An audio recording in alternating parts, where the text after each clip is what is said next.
Op Saterdag 26 April lees ek vir ons 'n gedeelte uit 1 Korintiërs 15 vers 55 en dan vers 58. Paulus is aan die woord en hy sê: "Die dood is vernietig, die oorwinning is behaal. Dood, waar is jou oorwinning? Dood, waar is jou angel?"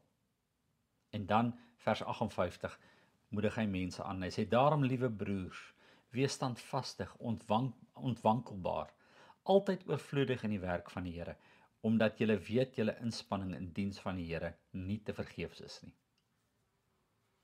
Die Here van hierdie Paasfees word omarm deur twee groot oomblikke. Ons kyk terug in die verlede na Jesus wat gesterf het en uit die dood opgewek het. En ons leef in die toekoms met die wete dat wanneer ons eendag sterf, ons die ewige lewe gaan verkry. Ons kan nie in die verlede inkyk om Jesus se opstanding te sien nie, en ook nie in die toekoms, verby die dood, na waar ewigheid vir ons wag nie.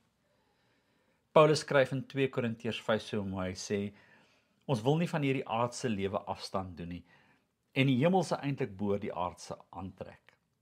En dan skryf hy sê: "God help ons met hierdie oorgang. As waarborg hiervan het hy ons sy gees gegee." Voel jy soms vasgevang in die lewe tussen die belofte van die hemelse realiteite en dit op aarde? Alhoewel daar so baie is wat ons nie kan sien nie, kan ons leef in die realiteit dat niks in hierdie skepping ons van God se liefde kan skei nie. Dit is nie net 'n gedagte of 'n troos nie.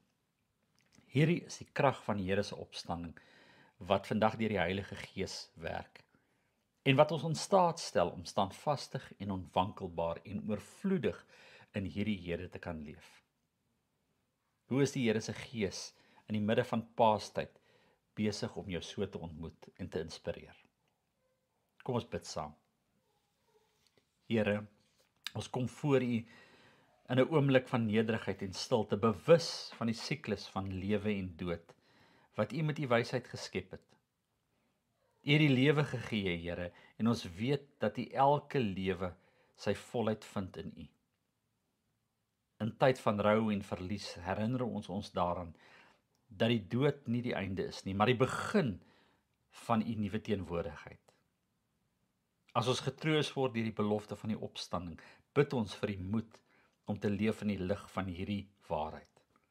Mag U ons elke dag met dankbaarheid